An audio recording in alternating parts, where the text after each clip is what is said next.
Vous êtes au corps de garde de la panafricaine AK TV Radio. Je suis votre humble serviteur, Guy Patrick Essanguet, d'ailleurs citoyen, et pour la circonstance, animateur, modérateur de l'émission qui nous réunit ce soir. Ce soir, comme d'habitude, au corps de garde, nous allons donner la parole aux Gabonais, à des compatriotes qui ont des choses à dire sur un certain nombre de choses au pays. Le thème abordé ce soir concernera à la fois l'émission, ou plutôt la mission diplomatique des États-Unis, et également l'actualité politique donc qui domine en ce moment au pays, avec la fin de l'enrôlement qui a eu hier. C'était hier la fin. Et nous rentrons donc dans une nouvelle ère où quelques choses s'ouvrent et il faut donc donner une nouvelle fois la parole à ces compatriotes qui ont des choses à dire. Je vous retrouve donc du coup juste après le générique avec nos trois invités.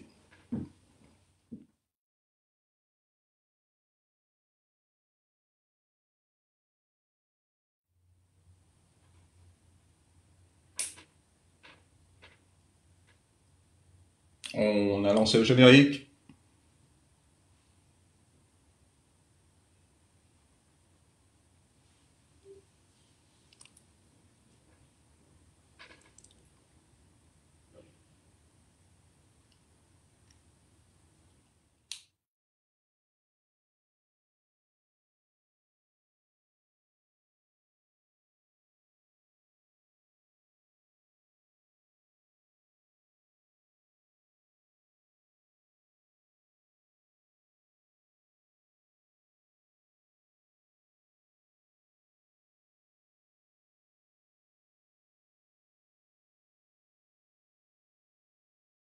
Bon, ben alors donc, il me semble bien que nous sommes déjà en direct sur la panafricaine AK TV Radio. Nos invités, je le disais tout à l'heure, donc sont des compatriotes établis aux États-Unis, Warren Nkoum au Nebraska, Manuel de Grassa à Washington DC, Ricardo Mwenge nous recevra depuis New York, donc tous aux États-Unis. Et nous allons donc les découvrir maintenant, s'ils sont prêts. Messieurs, bonsoir ou bonjour. On a un décalage horaire avec les États-Unis. Est-ce que vous me recevez? Oui, bonjour. Vous me recevez. Bonsoir. Très bien. Alors, bonsoir. Je vais commencer donc par vous demander de vous présenter un à un. Je rappelle que le thème qui nous réunit ce soir est celui qui concerne donc les missions, plutôt la mission diplomatique des États-Unis, puisque vous êtes établi dans ces terres. Et actualité oblige, nous allons basculer sur la vie politique en ce moment. On a terminé l'enrôlement hier, samedi, et donc une nouvelle page s'ouvre. Et nous allons donc débattre comme d'habitude au corps de garde, on donne la parole aux Gabonais. Il n'est pas seulement question de parler, mais aussi d'écouter. Et donc, je vais simplement vous laisser vous présenter un à un. On va commencer par Warren. Warren depuis le Nebraska, aux États-Unis. Bonjour Warren. Donc, je vous laisse vous présenter en quelques minutes. Merci déjà de m'avoir invité, de participer à ce débat qui est très intéressant, notamment les différentes thématiques qui vont être abordées. Alors, je m'appelle Warren Koum, je suis entrepreneur spécialisé dans la vente et le digital marketing. Alors, ce que je fais, c'est que je prends les entreprises et je les amène à un niveau là où ils peuvent augmenter leur vente et leur chiffre d'affaires, tout simplement. Très bien. Merci. Donc, vous avez casquette donc d'entrepreneur et j'imagine donc aussi d'observateur de la vie politique simplement. Nous allons passer à Ricardo. Ricardo est donc nous reçoit donc depuis New York. Donc Ricardo Mwenge, merci d'avoir répondu à notre invitation. Je vous laisse vous présenter là aussi. Bonsoir tout le monde, bonsoir à KTV, merci de me recevoir. Je suis Ricardo Mangué, je réside à New York et je suis aux États-Unis, ça fait plus de 18 ans que je suis là. Je suis un opérateur économique et puis aujourd'hui, j'essaie de me former, disons, essayer d'avoir mon doctorat en stratégie des affaires. Donc, je suis là et je suis analyste politique et membre du PDG États-Unis. Donc, je suis à votre disposition et je sais que les choses vont bien se passer. Voilà qui est dit. Alors, last but not least, comme on dit, nous avons avec nous Manuel da Graça, un nom bien exotique. Et donc, Manuel, pareil, je vous laisse vous présenter. Oui, merci pour l'invitation et bonjour à tous. Alors, Manuel Dagrassa, je vais commencer un peu par un background qui va nous amener au pays. Donc, je suis un enfant de Baraka Mission du côté de Glace à Libreville où j'ai fait mes études primaires et secondaires. Je suis désormais aux États-Unis depuis une vingtaine d'années. Je suis focalisé dans le commerce international et l'innovation. Il faut dire qu'au Gabon, j'ai travaillé entre autres à Radio Mandarine, donc il y a bien des lunes, mais j'ai démarré ma carrière aux États-Unis avec Business France, qui est une agence de développement de commerce international. Aujourd'hui, je suis avec le géant du e-commerce Amazon. Entre-temps, j'ai travaillé avec des entreprises technologiques comme Vim, Miracle, CargoRoos, et je suis fondateur d'Okani Now, qui est un cabinet de conseil en expansion internationale. Je suis également un membre de Gabon Angel Investor Network, le GAIN, et donc mon focus est d'identifier des marchés inexploités pour permettre aux entreprises justement de s'étendre ou de leur marché internationalement. Au-delà des affaires, je me considère un bâtisseur de communauté.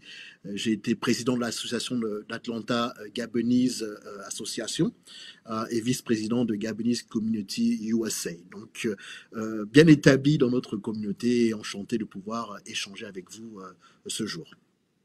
Ça fait beaucoup de choses hein, pour une seule personne. Hein. Bon, alors, il y a de la matière en tout cas, et c'est plutôt une bonne chose. Nous allons rentrer, puisque nous sommes en direct, dans le vif du sujet. Alors, il est question d'aborder deux volets. On va commencer par un volet donc autour des missions, on va pas dire des missions diplomatiques, mais plutôt de la mission diplomatique qui vous concerne, qui est celle des États-Unis.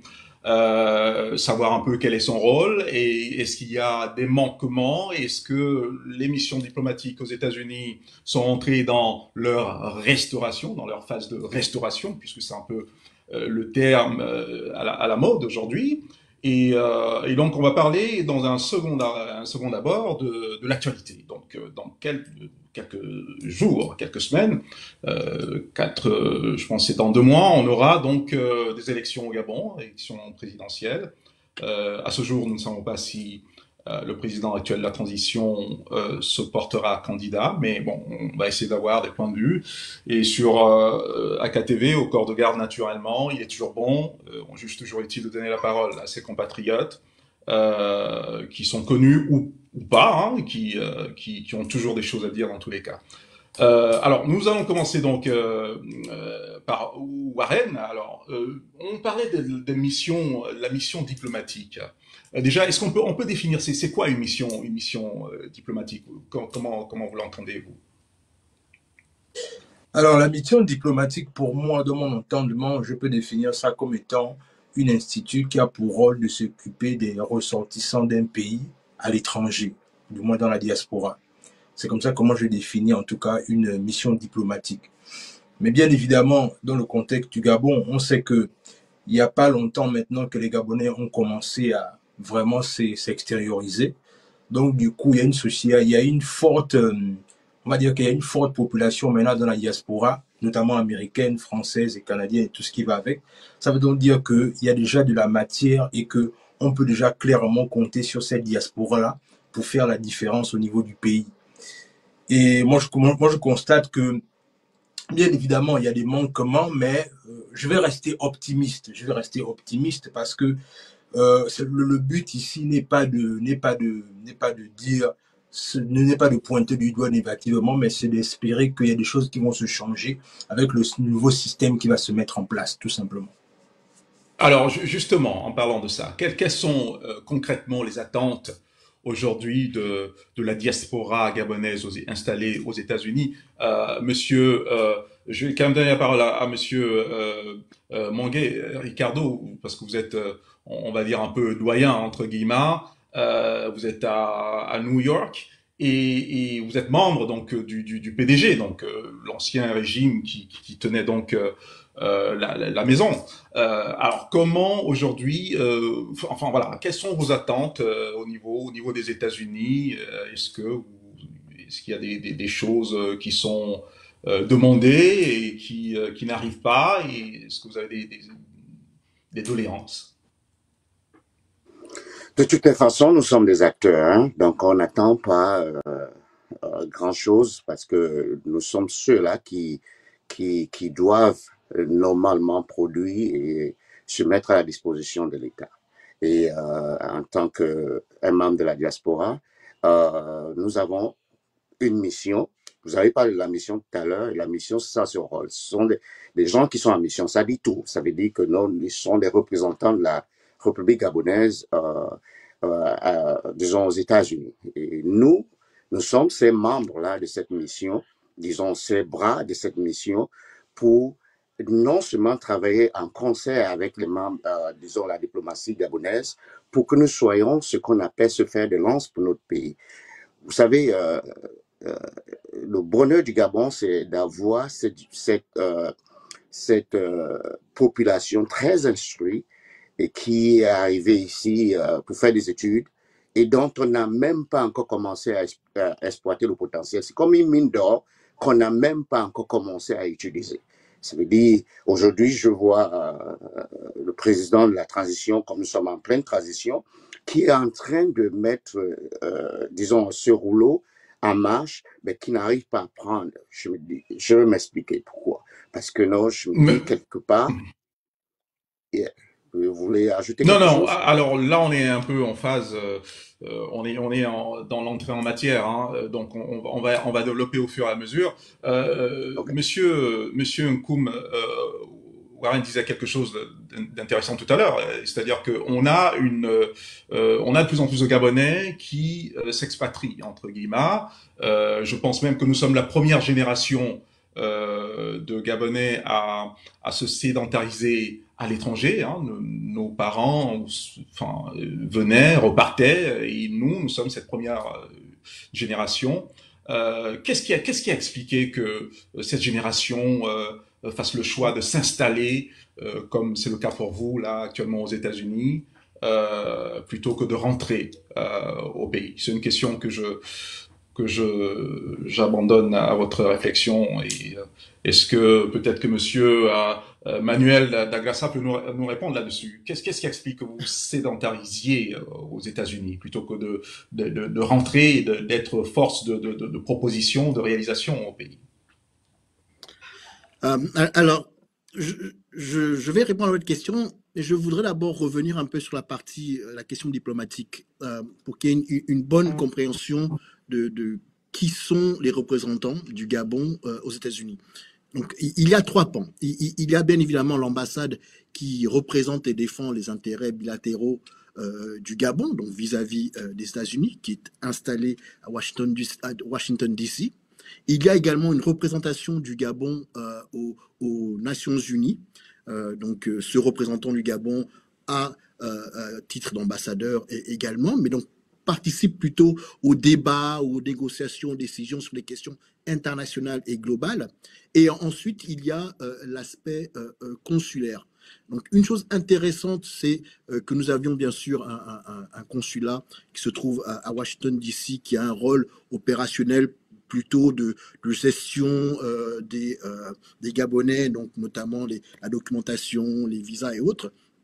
Mais nous venons d'avoir un nouveau consul général issu de notre diaspora. Et ce qui est intéressant, c'est qu'il est établi à New York. Et le rôle du consul général, justement, est de gérer tous les aspects qui sont relatifs au consulat. Et donc, il sera intéressant de voir quelle sera la stratégie que mettra en place notre nouveau consul général en termes peut-être d'expansion des rôles de consul. Pour ce qui est de l'établissement des Gabonais à l'étranger, je pense que de nombreux Gabonais sont venus pour leurs études, ils ont regardé vers le pays, ils sont formés quelquefois dans des études, malheureusement pour lesquelles il n'y avait pas forcément les attentes professionnelles au Gabon, ont tenté de rentrer, mais n'ont pas trouvé justement ce qui permettrait qu'ils continuent de s'épanouir professionnellement. Mais il y a également le fait que, comme vous le savez, lorsque vous êtes un étudiant à l'étranger, tout dépendant de votre formation, il y a des opportunités professionnelles qui se présentent. Et donc, on s'engage professionnellement, on commence à travailler, on commence à s'établir dans le pays d'accueil et les années passent assez rapidement. Donc, 2, 3, 4, 5 ans, on forme une famille et on se retrouve établi dans un pays d'accueil qui devient plus ou moins le nôtre. Ceci ne signifie Très pas bien. Alors, que la oui. diaspora n'investit pas ou n'est pas active au Gabon. Donc, je vais juste préciser ça. C'est justement là où je voulais en venir. C'est-à-dire qu'à la fois, bon, on voit bien qu'il y a des choses qui sont mises en place. Hein, et je parle toujours de cette main tendue des autorités vers la diaspora, puisque vous avez encore, on a un compatriote issu de la diaspora des États-Unis qui a été donc nommé consul chez vous. Alors maintenant, on espère qu'il fera un meilleur maillage avec la population qui ne cesse de grandir donc aux États-Unis. Et on a aussi comment dire un volet où on a des étudiants aux États-Unis et pas qu'aux États-Unis qui sont en souffrance. Est-ce que vous pensez, c'est une question, que la mission diplomatique notamment des États-Unis a les moyens de prendre en charge des étudiants qui sont donc qui font face à certaines difficultés aux États-Unis? Qui peut répondre sur cette question des étudiants, puisqu'on entend, ça revient souvent, ça aussi. Je pense que Richard. Richard, peut-être. Ouais, Alors Richard, oui, alors donc du coup, le doyen va nous éclairer là-dessus. Qu'est-ce qui fait qu'aujourd'hui on entend beaucoup qu'il y a des étudiants à qui sont en souffrance, qui n'ont plus de bourse, qui sont parfois même expulsés de certains logements? Est-ce qu'il y a au niveau de la mission diplomatique, puisque c'est le thème, il y a quelque chose qui fait en sorte qu'ils soient un peu soutenus aux États-Unis ou pas? Il y a quelque chose qui se met en place? Vous savez, je vais être franc avec vous. Hein. Je suis arrivé ici comme un étudiant. Je n'ai jamais attendu pour que le diplomate vienne s'occuper de moi. Je n'ai jamais bénéficié d'une bourse. De toutes les façons, c'est vrai, ça retarde un peu si le pays ne t'aide pas. La bourse, nous avons aussi des bourses aux États-Unis, dans le pays d'accueil que nous sommes. Vous comprenez, tout le monde sait comment ça se passe. Et si vous arrivez et puis vous déménagez avec les mentalités gabonaises aux États-Unis, vous allez vraiment souffrir. Quand vous arrivez dans un pays d'accueil, adaptez-vous à les lois et la façon de fonctionner. Alors, quand on n'arrive pas ici mineur. Il y a au moins, je peux dire, 0,1% des Gabonais qui arrivent ici mineurs. Tout le monde arrive ici adulte. Et quand vous arrivez, vous savez ce qu'il faut faire pour être en règle et bénéficier des bourses des États-Unis et pour aller à l'école. Donc, si vous choisissez d'être un Gabonais qui pleure tous les jours et attendre que la diplomatie vienne vous aider, je suis désolé pour vous. La diplomatie n'est pas là pour s'occuper des problèmes des Gabonais. Non, la diplomatie est là pour représenter le Gabon dans sa mission diplomatique. Il faut déjà le préciser. C'est que les gens Ricardo, on sait que l'État ne peut pas tout faire. Laissez-moi terminer. Je ne suis pas un avocat des diplomates. Non. Je ne travaille pas à l'ambassade. Non. Je vous dis ce que moi je connais. Ce que je connais de la diplomatie, c'est que ils sont des représentants du Gabon aux États-Unis. Et ils ne sont pas une association qui fait dans le social. Non. Ils sont là uniquement pour s'occuper du Gabon et de parler du Gabon envers d'autres États qui sont là avec nous ici aux États-Unis. C'est à nous Monsieur maintenant. Mouinguet, Nous, Monsieur Mouinguet, est-ce que je peux l'assistance. terminer? Laissez-moi finir d'asseoir ma thèse, s'il vous plaît. C'est maintenant nous avec les associations, avec notre pouvoir. Vous savez, le Gabonais est tellement égoïste. Et il se plaint à l'ambassade. En temps, nous-mêmes, on n'arrive pas à s'unir pour former un bloc. Et quand un Gabonais a un problème, que ce soit au niveau de l'école, que ce soit au niveau des papiers, on peut le prendre, on lui dit, hey, c'est ce que tu devais faire. C'est ce que tu fais. Mais quand on arrive ici, chacun joue les gros dos, et après, ils vont pleurer à l'ambassade. L'ambassade, disons, une institution Monsieur sociale. Mouinguet, l'assistance consulaire, je suis désolé, hein, je reviens là-dessus, c'est limite un OK. droit fondamental. C'est-à-dire que tout Gabonais qui est en danger ou en insécurité dans un pays se doit d'être assisté. C'est ça qu'on appelle Pour assistance consulaire. assister, Donc, si est-ce vous-même qu'ils vous ont les refusez moyens, de en vous fait? aider, non, non, non, ils n'ont pas ces moyens, non, non. Et ça, c'est ce que vous ne connaissez pas. Ne dites pas ce que vous ne connaissez pas. Éduquez-vous dans ce sens. Ils n'ont jamais les moyens de s'occuper. Ils vont s'occuper de, s'il y a 3000, disons, au Sénégal, il y a 4000 Gabonais, ceux qui ont les moyens de s'occuper de 4000 Gabonais, c'est faux. C'est faux. Ils peuvent sortir des petits moyens pour assister. Parfois, ils sortent cela de leur poche. Moi, je suis souvent en collaboration avec ces messieurs qui souffrent parfois. Parfois, ils n'arrivent pas eux-mêmes à gérer même ce qu'ils peuvent gérer. Comprenez que nous, on doit être fort avec les associations. Manuel Dagrassa, vous êtes d'accord avec ce point de vue? Mettons les associations sur place et nous soyons forts. J'ai C'est tout ce que j'ai à dire là-dessus. j'ai une vision. Il faut aller à la racine. Je crois que ce qui est important de nos jours, c'est on parle de restauration. Donc, à la racine, lorsqu'un jeune Gabonais ou un Gabonais professionnel, parce qu'il y a également des professionnels qui vont à l'étranger pour des formations continues. Je pense qu'on a vu des cas où il y a des problèmes de règlement de leur bourse, entre autres choses. Mais il y a des jeunes qui quittent le Gabon et qui vont à l'étranger. Donc, à l'origine, il y a énormément de professionnels gabonais qui sont des professeurs, des éducateurs qui parlent de ce problème depuis très longtemps. Quelles sont les filières vers lesquelles ils s'orientent? Quels sont les coûts des formations? N'est-ce pas? Est-ce qu'ils sont au fait des coûts des formations qui vont avoir lieu aux États-Unis? Lorsque quelqu'un quitte le Gabon, arrive aux États-Unis et se rend dans un état, par exemple, où la vie est chère, souvent la bourse gabonaise est un supplément, n'est-ce pas, qui ne va pas forcément prendre en compte toujours hein, de ce qui a été dit maintenant, les aspects de logement, etc. Bon. C'est une nouvelle perspective. Hein. De mon passé, des étudiants boursiers bénéficiaient de l'aide, l'assistance également pour le logement, les études. Donc, la bourse permettait de prendre en compte tout cela. Aujourd'hui, à la source, il y a un problème d'orientation. Deuxièmement, lorsque ces étudiants arrivent ici, il se trouve que le lien entre le départ du Gabon et ici n'est pas forcément toujours établi. Donc, les étudiants, ils arrivent ici, ne sont pas forcément liés directement à l'ambassade. Et ce n'est pas le rôle de l'ambassade de suivre, malheureusement, le déboursement des frais de scolarisation des étudiants.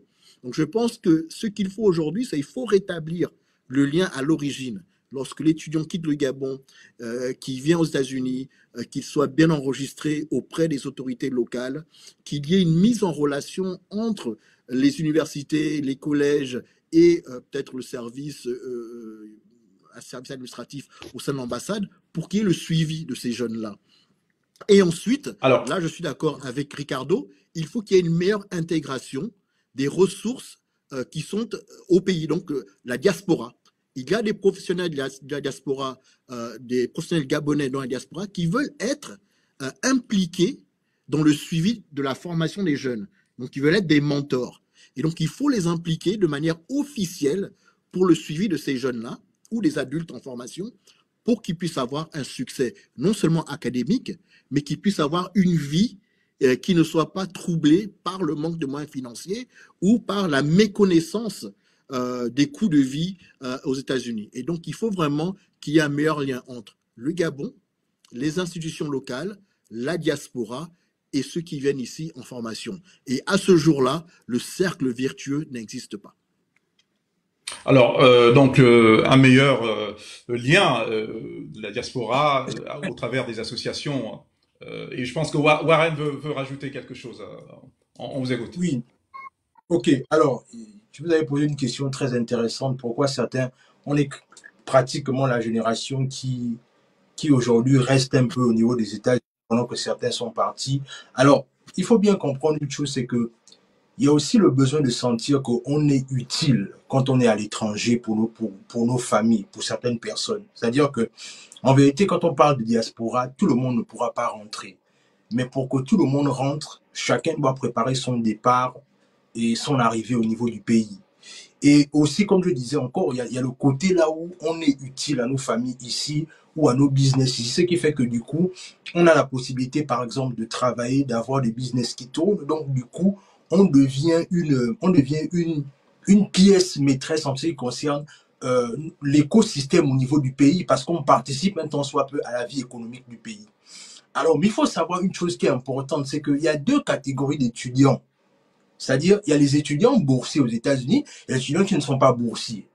C'est-à-dire qu'il faut savoir une chose, c'est que la vérité, c'est que c'est-à-dire que je pense que le véritable problème, c'est d'abord certainement au niveau des familles, c'est-à-dire certaines personnes, quand ils envoient leurs enfants étudier à l'étranger, c'est que malheureusement, beaucoup ne parlent pas de l'importance de demander aux enfants d'aller s'inscrire dans les ambassades, c'est-à-dire aller se faire enregistrer dans les ambassades. Ça, c'est d'abord le plus grand problème qu'on a. C'est-à-dire que beaucoup ne parlent pas leur... Et même encore, je veux encore aller plus loin en disant que le discours qui est donné malheureusement, c'est que on a toujours tendance à dire que n'allez pas fréquenter les abonnés quand vous partez là-bas. Est-ce que vous voyez Exactement, un peu? exactement, Il y a Est-ce que ce vous voulez... côté-là exactement. que malheureusement, et ce qui se passe aussi, c'est que quand on entend l'écho d'un étudiant après ou quelqu'un qui est venu aux États-Unis après, c'est toujours dans le cas où il est dans la détresse. Il faut cotiser Yeah. pour lui. Donc, Mais quand tout va bien, et c'est vraiment ce que je pense que il faut que nous, les Gabonais qui sommes ici, qui sommes dans la diaspora, on comprenne la nécessité d'aller vers les ambassades. Moi, j'ai par exemple fait ça, c'est-à-dire que moi, j'ai fait cette démarche-là. C'est-à-dire que on ne me connaissait pas à l'ambassade, mais j'ai pris la peine de m'aller me faire enregistrer à l'ambassade, de me faire enrôler en ambassade, d'appeler, de dire que j'ai une famille ici. Je suis même allé plus loin. J'ai demandé quelle est la démarche que je peux faire pour donner à mon épouse la nationalité et à mes enfants gabonaises. Donc, c'est-à-dire qu'il y a cette volonté-là que nous-mêmes aussi, quelque part, on doit prendre en main nous-mêmes en se disant que oui, je ne suis pas venu ici en qualité de boursier, mais il ne faut pas que je prenne ça comme étant une excuse. Mais l'autre chose aussi, et c'est là où les torts sont partagés, c'est qu'en vérité, même si après le jeune Gabonais n'a pas fait cet effort-là, mais quand il revient quand même vers l'ambassade, il faut au moins que l'ambassade lui donne une certaine assistance. à C'est-à-dire, combien de Ah oui, personnes? d'autant plus que l'assistance À en combien de personnes? question, l'assistance en question n'est pas que financière. Je voulais le rajouter tout à l'heure. Ça peut être une Mais, assistance mais juridique. Nous, on a des associations au niveau de l'Europe, de la France, où des associations mettent en place vous parlez d'association. des points justement d'information, des aides, des assistances juridiques avec nos avocats et avocates qui sont donc répartis sur toute la France, qui font ce boulot pour les étudiants. Mais je pense que c'est important Mais effectivement excusez-moi de vous couper. Excusez-moi, c'est le rôle des associations de faire ce travail. Vous savez, un représentant d'association, je connais mon frère Manu, en tant que président de l'association des Gabonais à l'Atlanta. Je fréquentais Atlanta énormément à cette période-là quand il était. Ça fonctionnait. Et ça fonctionnait comme ça. C'est que quand vous êtes inscrit dans l'association vous connaît. Ce qui est sûr, si vous êtes déjà inscrit à l'association, votre nom sera à l'ambassade. Parce que non, Manu va transférer la base des données des gens qui sont inscrits chez lui. Vous n'êtes pas obligé absolument. d'appeler l'ambassade, oh ma papi. Non. Manu, c'est son rôle maintenant de vous faire enrôler, de vous faire inscrire et d'avoir votre carte consulaire. Moi, j'étais présent, ce que les gens, j'étais présent aussi des Gabonais de New York, ce que les gens ne connaissent pas, parce que je ne parle pas beaucoup de moi. J'ai fait beaucoup avec Madame Walker, qui est partie, là, qui était consul. J'ai beaucoup travaillé avec eux. Je suis connu à la mission, je suis connu au consul et je suis connu à l'ambassade. Parce que quoi? Je me dis en tant que leader, je dois amener les jeunes Gabonais à connaître et à se faire enregistrer à la mission diplomatique, en passant par les associations. Parce que c'est le rôle des associations. Ce n'est pas le rôle de l'ambassade. Comme il a dit, l'ambassade doit s'occuper quand la personne est en détresse. Combien de personnes appellent l'ambassade par jour quand ils sont en détresse? Ils n'appellent jamais quand il y a les beaux jours. Okay. Or, quand vous êtes en détresse, votre association où vous êtes inscrit s'occupe de vous sans même que l'ambassade ne soit au courant. Mais le président, comme il a un contact direct avec la diplomatie, va dire, bon, voilà ce que nous avons ici. Et puis, l'ambassadeur sait que bon, c'est un président qui m'appelle. Il va faire quelque chose, un geste. Mais si vous venez vous-même comme ça, monsieur l'ambassadeur, j'ai un problème, il faut que vous m'aidiez. L'ambassadeur, vous êtes qui? Il sera même étonné parce qu'il ne nous connaît pas. Donc effectivement. Donc, il y a déjà cette... alors, il y a deux choses. Il y a cette question d'état d'esprit, de mentalité dont on parlait, à savoir que lorsque un Gabonais part du Gabon pour aller à l'étranger, c'est souvent un peu... si vous pouvez éviter les Gabonais, faites-le. Et c'est une manière de s'isoler, finalement. Et il y en a aussi qui ne prennent pas... Il y a des conséquences qui ne prennent pas eux-mêmes. On a déjà eu des cas d'alerte où on découvrait simplement dans les réseaux sociaux qu'un tel Gabonais était même décédé ou alors qu'on ne connaissait pas vraiment. Quand vous parlez des diplomates, considérez-vous comme des potentiels diplomates demain. Parce que ça, ce n'est pas la place de quelqu'un. Vous pouvez l'occuper demain. Vous allez faire face aux mêmes critiques qu'on fait aux diplomates aujourd'hui. Vous comprenez? Et si vous êtes déjà quelqu'un huilé dans cette chose associative en leur disant, hey, la première des choses, c'est l'association. Moi, je veux parler du cas de Nelson, parce que c'est lui, Nelson et son excellence. Quand il est arrivé, Manu va vous dire. Et il dit, non, mais organisez-vous. Alors, on a fait tranquillement les choses en 2-4-6. Et la dynamique que ce monsieur a mis sur place, ça fait en sorte que tous les Gabonais qui se sont oubliés à 20 ans, on s'est retrouvés en un coup. Vous comprenez? Ça, c'est la différence. C'est quelqu'un qui vient nous dire, qui vient d'ailleurs, nous dit, mettez-vous ensemble.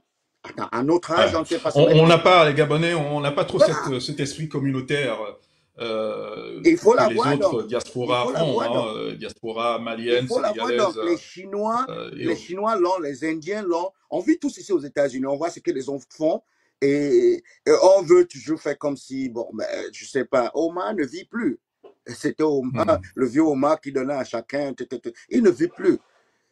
Il faut. Je crois également qu'il faut prendre en compte le fait que, je crois que Ricardo a partagé également son expérience et Warren pourra également partager cela. Il faut reconnaître qu'il y a une nouvelle génération. La diaspora gabonaise aujourd'hui, comme tu indiquais au début, cette première génération qui s'établit, n'est-ce pas, elle apprend également à se reconnaître, pas à se connaître, parce que on va se rendre compte que bien souvent, on connaît les gens autour de nous, on n'a pas forcément la relation que l'on veut de manière régulière, et ça, c'est quelque chose qu'il faut que l'on réapprenne, qu'on réapprenne, ok, bon, c'est quoi être ensemble? Parce que, bon, je vois autour de moi, il y a des amis ça va faire une vingtaine d'années que je suis aux États-Unis. Il y a des gens que je connais depuis le lycée, n'est-ce pas? On était au lycée Léamba et on se retrouve aux États-Unis. On ne s'est pas vu pendant une décennie. Mais pourtant, nous sommes dans le même pays, mais on ne se voit pas. Et lorsqu'on se croise, il y a une familiarité.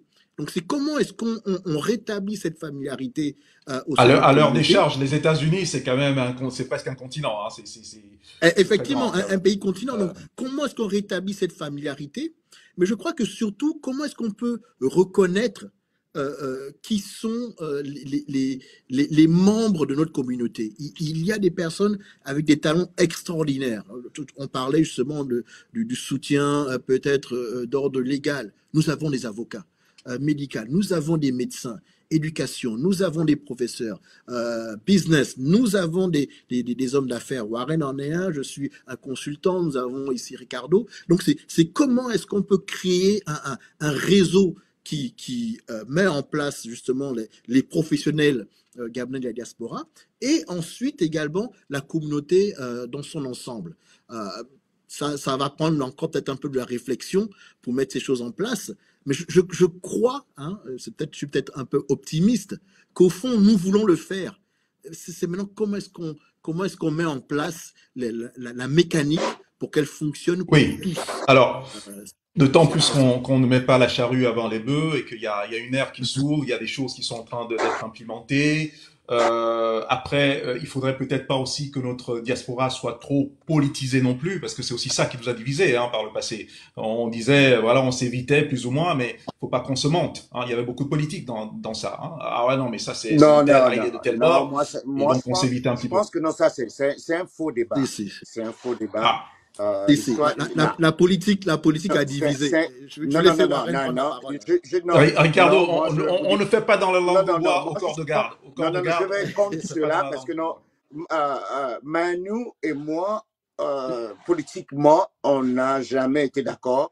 Monsieur là n'a jamais empêché que nous participions aux choses des Gabonais parce qu'on connaît notre Ah, mais devoir. ça c'est une Et non, exception, ça peut être une exception. non, non, non, non, je vais éviter de croire toujours que non, la politique est au-dessus. C'est nous qui faisons la politique. Elle ne nous fait pas. Et la politique, c'est quoi? C'est la gestion de la cité. Alors, si les gens prennent maintenant l'appartenance à un groupe Moi, je vais dire, idéologique, Non, non. Ricardo, la politique a créé Vous quand pouvez me même laisser. Alors, Ricardo me laisser va asseoir. terminer, va chuter rapidement, et après on va passer la parole à Est-ce que Warren. non, vous pouvez me laisser sortir? Moi, je suis contre ceux-là qui ont toujours voulu blâmer la politique. C'est la mentalité qu'on doit blâmer. Vous partez au Gabon, c'est la même chose. On pleure. Oh, l'étranger a fait ceci.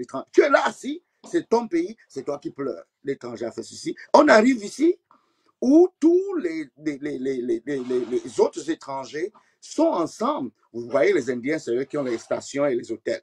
Vous voyez, les Chinois, c'est eux qui s'occupent de ceci. Vous voyez, le Gabonais arrive, un à l'ouest, et tout, en train de jouer les fiers, et tout, et tout. Quand il tombe, c'est là où on connaît l'ambassade. Et c'est ces choses-là qu'on doit changer avec la nouvelle transition. Et la transition doit être aussi dans le mental. Là, si vous parlez de transition, on va transiter sans changer la façon de penser, la façon de concevoir les choses. Effectivement, l'état d'esprit. Yeah. Et Warren va rebondir là-dessus. Alors, moi, ce que je vais dire, c'est que, Ricardo, moi, je vais te poser la question, je vais parler sur le contrôle de Manu. Combien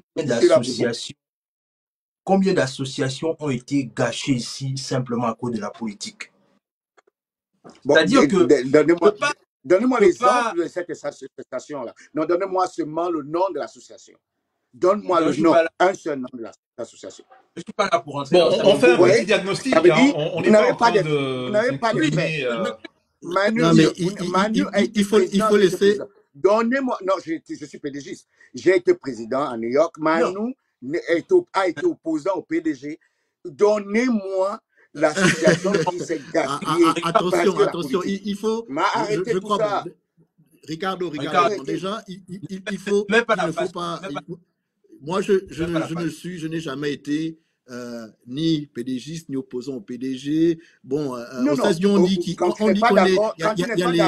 les centristes, n'est-ce pas? Bon. Ça ne veut pas dire que tu appartiens à un parti politique. C'est que quand tu n'es pas d'accord... Pour reprendre ce que Warren a dit, il y a la politique a amené, malheureusement, de la méfiance au sein de la communauté et même au sein des associations. Je le sais parce que j'ai présidé une association, j'ai été au sein d'une communauté importante de Gabonais à Atlanta. Ça n'empêche pas. Attends, laisse-moi finir. Voilà. Je vais chuter. Ça n'empêche pas que les gens puissent avoir des relations cordiales, fraternelles même. Cependant, ça a empêché le développement soutenable des associations. Ça a freiné le développement des associations. Parce que les l'esprit communautaire. Dans une association, on partage des finances, on partage des informations personnelles. pour que cette association puisse se développer. Il y a des relations extra, n'est-ce pas? Je vais faire confiance au président ou au secrétaire général de l'association pour aller me représenter, pour aller donner mon nom, mes informations à l'autorité. Est-ce que j'ai confiance en cette personne-là pour donner mes informations? Donc, ça a créé, la politique, malheureusement, a créé de la méfiance dans la gestion des associations. Non pas que les personnes qui diraient ces associations étaient mauvaises, et ça n'a pas empêché. Alors, c'est un diagnostic qu'on établit, gageons. Voilà. C'est un diagnostic qu'on établit, gageons maintenant qu'avec l'air qui s'ouvre. La politique a créé de la méfiance, ça a freiné le développement des associations. Et la défiance. Ça n'a pas empêché qu'il y ait des relations fraternelles entre les membres de la communauté. Donc, l'impact politique a été un impact sur le développement d'associations communautaires. Et pas donc c'est un peu deux choses différentes, tu vois. Donc, on peut avoir une relation personnelle en dehors de l'association, mais lorsque l'on veut se retrouver au sein de l'association, la méfiance, malheureusement, a été créée. Moi, là, je vais chuter pour donner la parole à C'est la mentalité. Manu, c'est la mentalité. Rien à voir avec la politique. La politique ne sépare pas les gens. L'idéologie ne sépare pas les gens. Je me rappelle, j'étais simplement... Non, tu ne veux pas dire ça, Ricardo. Tu ne veux pas dire ça. Le truc, c'est que, regarde, moi, ce que je veux simplement dire ici, c'est que, en fait, en vérité, on a tous à gagner à ce que, si on veut véritablement monter une association des Gabonais qui soit forte, il faut qu'elle soit politique. Parce qu'en vérité, en ce qui concerne la politique, c'est quelque chose de personnel. C'est-à-dire, tu as ton parti, j'ai mon parti, tu as ton clan, j'ai mon clan. Mais quand il s'agit de aller plus loin et qu'on veut développer quelque chose, laissons la politique de côté, malheureusement. Non, parce que si on continue à vouloir dealer avec la politique, en même temps avec l'association, il y aura des atomes crochus. Et on n'a pas besoin de ça pour pouvoir développer le pays. Il faut que on s'éloigne de la politique et qu'on soit objectif. Chacun peut avoir son parti politique, chacun peut faire ce qu'il veut de ses heures libres avec son temps. Mais quand on parle de l'association, si on veut véritablement bâtir une association qui va plus loin et qui propose des choses au niveau de l'État et au niveau de l'ambassade, il faut qu'on puisse arriver à créer une association qui est totalement apolitique. Association apolitique, donc, pour essayer de faire avancer les choses. En parlant d'avancer, le temps s'égrène. Hein. On a 45 minutes, 1 heure pour parler, faire un petit point sur ces thématiques-là. On parlait de politique, donc du coup, on va basculer sur la première partie après celle sur les missions diplomatiques. Alors on a bien compris que les missions diplomatiques ne peuvent pas tout faire, elles n'ont pas toujours les moyens non plus. On a même entendu que certains diplomates étaient parfois aussi en souffrance. Ça, on oublie parfois de le dire, que c'est pas toujours facile pour ce personnel-là non plus. Mais qu'à cela ne tienne, nous restons objectifs et positifs. On essaye de voir des lendemains meilleurs, et c'est ce qui nous réunit ce soir. On va basculer donc sur la deuxième partie qui concerne l'élection présidentielle à venir, puisque vous savez que dans presque 2 mois maintenant, 8 semaines, il y aura une élection. Ce sera donc le 12 avril prochain au Gabon. J'ai une première question comme ça qui me vient à l'esprit.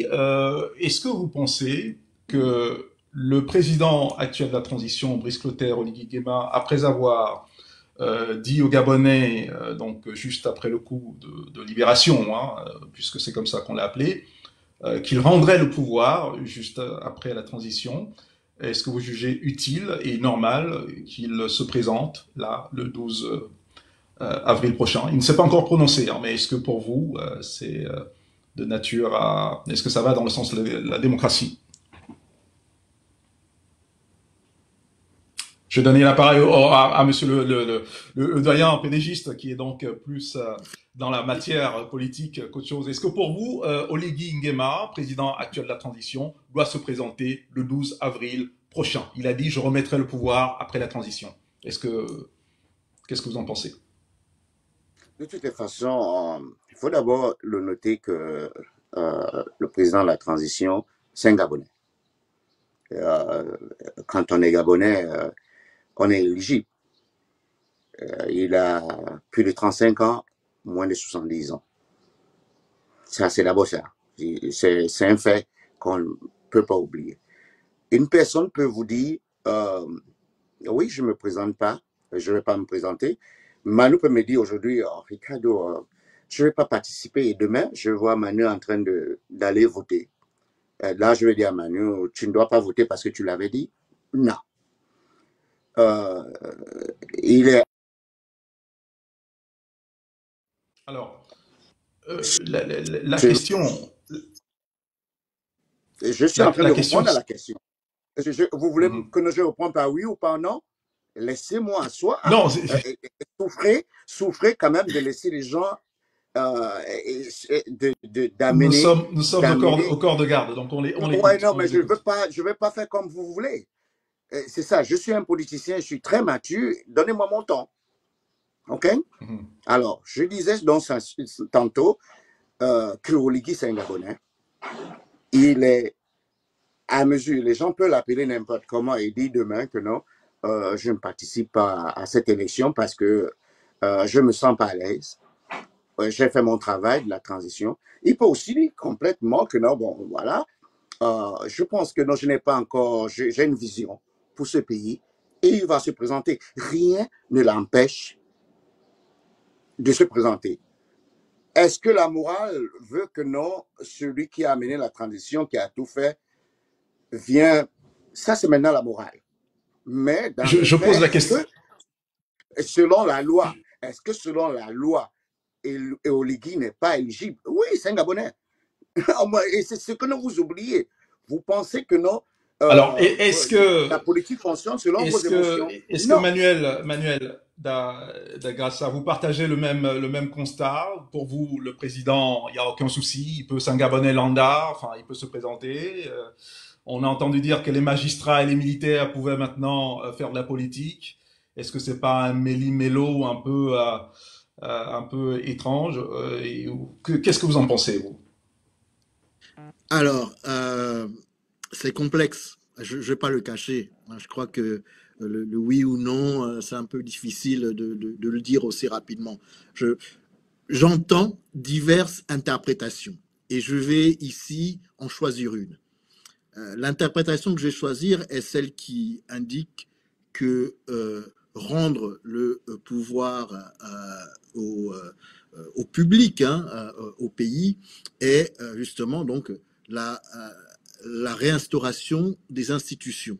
Chose qui, que l'on aime, la maintenant ça a été fait ou pas, ça a été fait, n'est-ce pas?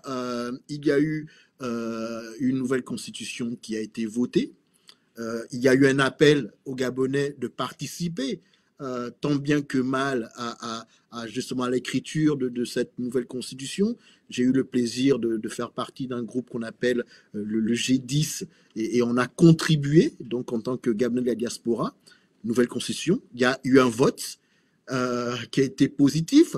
Je ne vais pas dire quel était mon vote, mais bon, ça a été fait. Et la constitution, la nouvelle que l'on a, permet donc à un certain nombre de Gabonais de se présenter aux élections. Et donc, de ce fait, techniquement, le pouvoir est remis entre les mains des Gabonais. Et donc, ceux qui peuvent se qualifier selon les règles établies à ce jour devraient pouvoir se présenter. Et donc, si monsieur Oligui remplit les conditions de la nouvelle constitution et de la nouvelle loi électorale qui a été mise en place, qui d'ailleurs donne une place à la diaspora avec des nouveaux députés, ben alors il aura le choix de se présenter ou pas. Voilà.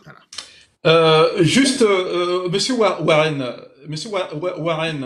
Nkoum,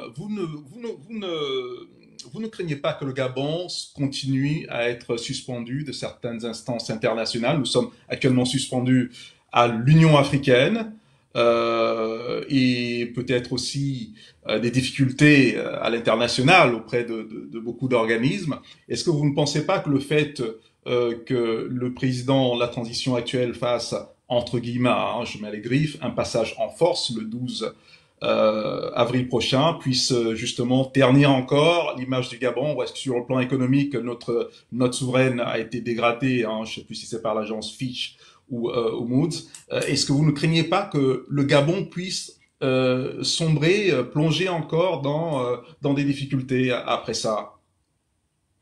Monsieur Warren. Alors, moi, ce que je veux dire, c'est que, en vérité, parce qu'il faut d'abord bien voir les choses dans leur contexte. Aujourd'hui, je pense que le président Oligui lui-même, il est dans une phase là où les gens, la population est en train d'appeler à ce qu'il se présente. C'est-à-dire, j'ai même appris il n'y a pas longtemps qu'il y a des gens qui ont fait la grève de la faim pour que le président se présente, en fait. Donc, ça veut dire que, qu'on le veuille ou pas, il est déjà en train de subir une certaine pression. Indirectement, il est en train de subir une certaine pression parce que les gens sont en train de dire qu'il faut qu'il se présente. Avec Mais beaucoup d'associations qui se créent, hein, beaucoup d'associations qui se créent aussi. c'est-à-dire que, et c'est là où j'ai vu que pendant la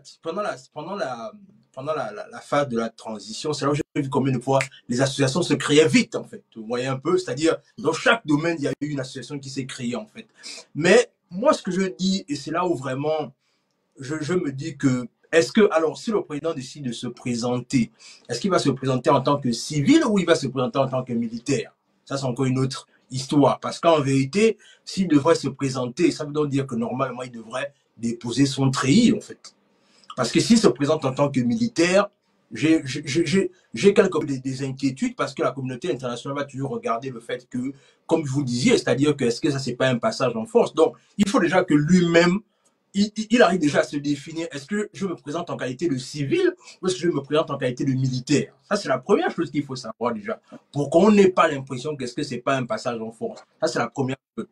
La deuxième chose, c'est que, en vérité, nous tous, on a apprécié le coup de la libération. C'est-à-dire que moi-même, je n'y revenais pas. C'est-à-dire que nous tous, on a apprécié ça et on était contents de tout ce qui a pu se passer au niveau du coup de la libération. Mais je réalise aussi que quelque part, il faudrait que le président Oligui puisse arriver à prendre les bonnes décisions.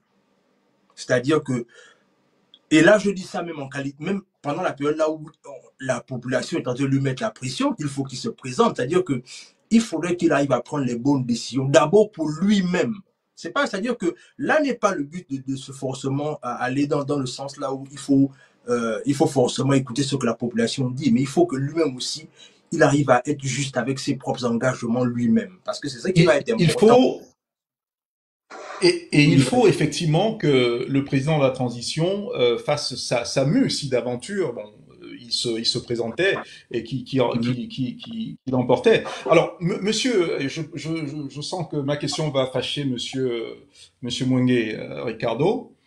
Non, il n'y a rien. Vous êtes blindé. Je suis prêt à tout. Il se trouve, et c'est ce qui remonte, que la population, les Gabonais, dans leur majorité, reprochent au président de la transition de beaucoup travailler avec des PDGistes.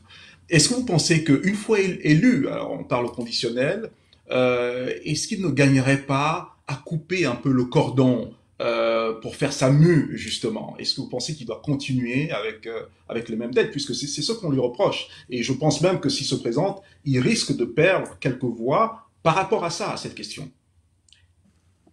Oui, vous dites, on reproche au président de la transition du travail avec les PDG. Ils sont combien ceux-là qui reprochent au président ceux-là? Ils sont combien? Où est-ce que vous avez fait vos sondages? Alors, on n'a pas les statistiques, mais on essaie quand même de... Monsieur, vous savez, les statistiques du Gabon sont les statistiques des bars, surtout, des populations qui non, parlent. Ce que vous n'avez pas quantifié dans mon domaine, on ne le dit pas. C'est peut-être votre opinion personnelle que vous êtes en train de faire valoir. Je vais vous répondre si c'est cela, mais ne parlez pas au nom de ce qui n'est pas dit. OK? Je vais vous dire, le PDG a géré le pays et continue à gérer le pays parce qu'on a des membres du PDG qui sont dans le gouvernement, sont à l'Assemblée, au Sénat. Il faut déjà qu'on continue à gérer au niveau de la transition en même temps, ce que vous semblez oublier. On est en train de de changer les choses. Le PDG aussi est en pleine transition, ce que vous oubliez. Aujourd'hui, Et apparemment, il y aura même deux est-ce que partis vous au pouvez me PDG. laisser aussi le Une temps scission. de parler? Vous ne pouvez pas me poser 1000 questions en une seconde. Je ne peux pas répondre à 1000 questions. Le PDG est en train de changer aussi. Parce que si on a perdu le pouvoir, c'est qu'il y a quelque chose qui n'a pas marché. Voilà. Aujourd'hui, on a le président Blaise Doumbé, que je salue au passage. Quand il est arrivé, vous voyez, combien de personnes l'ont critiqué comme on critiquait les autres? Vous semblez apercevoir qu'il y a des Gabonais qui ont accepté déjà celui-là comme un président. Le PDG fait partie du Gabon. C'est une association politique qui fait partie du Gabon. Et ne l'oubliez jamais. C'est le seul parti très bien structuré qu'on aura besoin jusqu'à, je ne sais pas, et je suis sûr, je suis convaincu que nous allons revenir au pouvoir. Parce que c'est notre mission. Notre mission, c'est de revenir Monsieur Mwangué, Yeah. je rebondis sur juste une petite question, je rebondis Ouais. là-dessus. Vous pensez que le PDG doit présenter un candidat à cette élection présidentielle du 12 avril prochain, ou plutôt qu'il doit accompagner le président de la transition? Je suis un simple membre du PDG. Je ne suis même pas dans le bureau des États-Unis. Je ne peux Non, pas je parler au veux nom du parti. votre éclairage là-dessus. Non, non, non. Vous demandez mon propre avis. Je vais vous donner mon avis. Je parle pas, à ce niveau, je ne parle pas au nom du PDG. Je suis la direction que va me donner le parti. Et là, c'est la direction que va prendre le parti, je vais la suivre. Et c'est comme ça qu'on fonctionne quand vous êtes dans une association. C'est quand l'association décide, vous pouvez critiquer, parce que ça arrive, vous avez suivi notre congrès, il y avait des critiques, c'était des débats. Et c'est ça le nouveau PDG. Et c'est pour ça que j'encourage les gens comme Manu, Warren, d'adhérer au PDG parce qu'on a de la matière avant. Vous comprenez? Nous, les PDG, Vous nous venez vendre le sommes PDG. Ah oui, nous sommes. Non, non, on manque pas l'occasion de faire notre propagande. C'est ça. Le PDG a de la ressource. Vous comprenez? Mais À une certaine époque, justement, vous avez de la allez-y. ressource. C'est la question que je pose. Puisque vous avez de la ressource, pourquoi vous ne positionnez pas un candidat? Moi, j'attends que le PDG soit enfin le vrai parti d'opposition aujourd'hui. Encore, Or, on a l'impression qu'il peut l'accompagner. je vais pas me prononcer. Je suis pas dans les secrets euh, des cadres du PDG. C'est eux qui ont le secret. C'est eux qui vont décider. Vous croyez que le PDG ne peut pas notre vice-président l'a dit si bien. Tout est possible avec le PDG. Tout est possible. D'accord. Donc, nous attendons, comme moi, j'attends comme vous, je suis simple membre et ma position, je l'accepte, je suis quelqu'un, j'adore être simple. Manu va te dire, on est dans les associations, je suis toujours simple. Je pensais que vous étiez dans les secrets des dieux. Je pensais que vous étiez dans les secrets des dieux. J'ai horreur d'être Manuel de Grassa. Alors, je Oui. ne sais pas si vous voulez rebondir sur cette question-là, mais bon, moi, je voulais plus parler des faits d'actualité. En ce moment, on parle beaucoup des délestages, de la SCG, des problèmes qui ne vont pas. Un si petit pays, on est 2,5 millions d'habitants. Libreville, intramuros, c'est quoi? C'est 400, 500 000 habitants, au trop. Pourquoi? Et on a encore vu des aberrations, telles que l'incarcération d'un jeune qui... Entre 400 000 et 800 000. C'est 800 000. Entre 400 et 800 000. Merci c'est 800 000. Ricardo. Donc, alors, il faut avoir on a vu des incarcérations, et ces incarcérations-là, de ce jeune-là, qui a dénoncé certains faits, justement, que l'hôpital général était plongé dans le noir à cause de ces délestages. Pourquoi l'avoir enfermé? Est-ce que ça ne ternit pas l'image du président de la transition et de la transition en général? Qu'est-ce qui se passe au Gabon aujourd'hui? On ne peut plus dire ce qu'on pense, monsieur Manuel Agassa. Est-ce que vous êtes en phase avec tout ça? Alors, donc, il y a deux questions. Donc, la première sur les délestages et la SEG. Bon, très clairement, c'est la mauvaise gestion. Je crois qu'il ne faut pas se voiler la face. Hein. Tous les déboires de la SEG, c'est dû à la mauvaise gestion, la corruption, entre autres choses. Une société qui existe depuis, je pense, plus de 50 ans, qui n'a aucune compétition, qui brasse des milliards, qui est incapable de s'adapter aux besoins de la population. Et aujourd'hui, on voit un peu les mascarades avec les différents générateurs qui ont été amenés au Gabon dans des conditions plus ou moins floues. La faillite, je ne dis pas financière, mais la faillite générale de la SEG, elle est morale. Les gens qui ont géré cette société n'ont pas toujours fait un bon boulot. Et puis, les contrats qu'il y a eu avec des entreprises telles que Veolia, entre autres choses, on voit que le succès a été catastrophique. Donc, pas de succès du tout. Donc, c'est un problème de mauvaises personnes au mauvais endroit. Et donc, il faut qu'il y ait, je pense qu'il y a des ingénieurs capables, il faut qu'on les mette en place pour gérer cette entreprise. Il faut également la concurrence sur le marché. Il n'y a pas de concurrence sur le marché. Donc, c'est quand même incroyable. Pour ceux qui ont la liberté d'expression, oui. Oui, pour ceux qui ont la liberté d'expression. Oui, également. Oui. Si vous permettez. Il y a un jeune qui s'appelle Overmars. Overmars, bon, il se fait appeler Overmars, je crois, qui est actuellement dans les géoles, là. Qu'est-ce qui se passe? Alors, moi je vais prendre un angle un peu différent, pas le fait qu'il ait dit ce qu'il ait dit. Moi, ce qui me surprend, c'est la vitesse d'exécution de la justice. C'est-à-dire, ce jeune homme, il se met sur les réseaux sociaux pour exprimer un avis. Bon, écoutez, il n'y a pas d'électricité et apparemment, l'hôpital n'a pas de générateur. Bon, il se trouve qu'il semble qu'il en est. D'accord.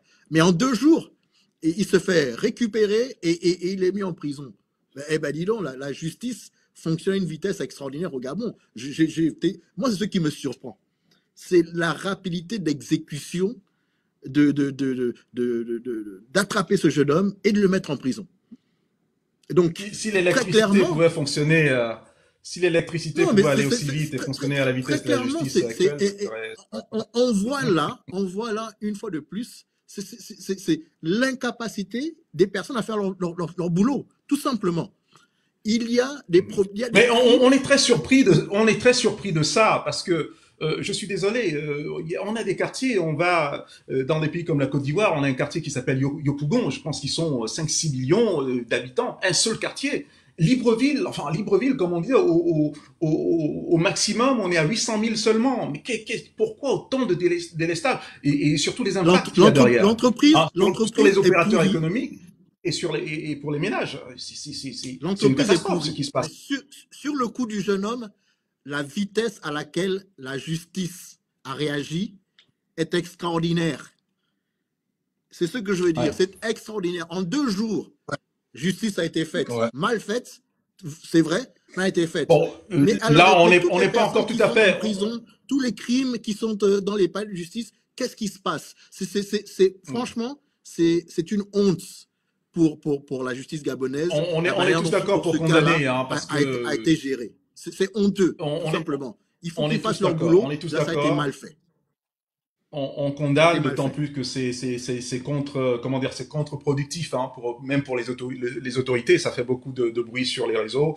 Et peut-être que Warren a quelque chose à rajouter là-dessus aussi. Moi, ce que je veux simplement dire, c'est que le CTRI et le président Oligui ont simplement hérité de la gestion du PDG. C'est-à-dire que quand j'entends Ricardo venir parler, c'est-à-dire nous faire un peu la promotion comme s'il veut qu'on adhère au PDG. Mais voilà, c'est-à-dire que le problème, c'est celui-là, en fait. C'est celui-là le problème. C'est-à-dire que moi, si je devais dire quelque chose au président Oligui, vraiment, c'est que moi, je veux la rupture, en fait. Pour être honnête, moi, je veux la rupture. C'est-à-dire que si on veut écrire une nouvelle page de l'histoire du pays, il faut qu'on arrive à mettre, c'est-à-dire qu'il faut qu'on parle du principe que le pays a beaucoup d'intelligence et il faut mettre tout le monde au pied du mur. Il faut tester tout le monde. On ne peut pas se permettre de continuer à avoir les mêmes gens. C'est-à-dire que les gens qui sont partis à l'école, qui ont de l'expérience, pourquoi il y a toujours les mêmes gens? Pourquoi? Essayons de tester aussi d'autres fils de la nation qui peuvent apporter un plus. C'est-à-dire que moi, je ne comprends pas. C'est-à-dire que Et dans ça, on veut faire comme si tout va bien. Non, c'est-à-dire que le pays a un problème. Le pays a un problème. Et tout à l'heure, Manu parlait de cette justice-là. C'est-à-dire que comment se fait-il... Vous savez, hein, la chose la plus triste dans cette histoire, c'est qu'on on est en train de rendre aujourd'hui Overmars on est en train de le hisser en héros, en fait, aujourd'hui, à cause de cette petite vidéo-là, alors qu'en vérité, le frère n'a fait que dénoncer ce qui n'allait pas. Il n'a fait que dénoncer ce qui n'allait pas. C'est-à-dire qu'au lieu, c'est-à-dire que j'ai même dit ça la dernière fois, je disais que au lieu de régler le problème, on pointe du doigt aux lanceurs d'alerte. On est dans quel pays? C'est-à-dire Oui, que, non, moi, ça. Comme vous dites aux États-Unis, comme vous dites là-bas, it doesn't make sense. Ça n'a absolument aucun sens. Mais Monsieur Nkoum, je voulais quand même donc du coup rajouter. Tout à l'heure, on parlait donc de Warren. Et l'idée, du coup, m'est sortie la tête. Bon, dans tous les cas, non, nous sommes d'avis, jusqu'à mais nous sommes d'avis pour dire que l'acte posé contre ce jeune homme est contre-productif dans tous les cas, et il n'avait pas lieu de sévir de cette manière. Alors le temps, si je devais adhérer à un parti, Ricardo, pour être honnête avec toi, si je devais adhérer à un parti qui me parle actuellement, c'est le PLC. Si je devais adhérer à un parti. Pour ma le part, PLC, oui, je il faut vois. t'exprimer. Alors, juste, monsieur Non, Koum. est-ce que je peux dire quelque chose à ce Oui, sujet? Parce que non, je n'ai rien dit à ce sujet. OK. oui.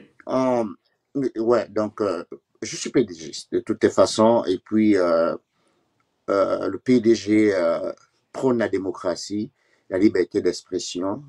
Et ce que les gens oublient, ils pensent que le PDG, c'est la dictature et les gens n'ont pas de parole. Je suis contre tout ce qui se passe au pays en matière de violence, matière de discrimination, tout ce qui se passe, et tout le monde le sait, quand je dis quelque chose, je la pense. Je vis aux États-Unis depuis 18 ans. Et ce que j'ai appris ici, je dois l'implémenter dans mon pays et l'amener de nouvelles mentalités. Ce que j'ai excusez-moi, ce que j'ai appris de bon ici. En ce qui concerne la SCG, il faut d'abord commencer par là. La SCG n'a rien à voir avec tout ce qui se passe actuellement. Rien. Et on n'a pas un problème au niveau de la gestion, on a un problème au niveau des infrastructures. Ça veut dire, vous et moi, le gouvernement, on n'a rien fait pour gérer le matériel qui est vieillissant de plus de 60 ans. Je ne sais pas combien d'années maintenant, c'est beaucoup. En tant que quelqu'un qui connaît un peu la stratégie de la gestion, je sais déjà de quoi il est question.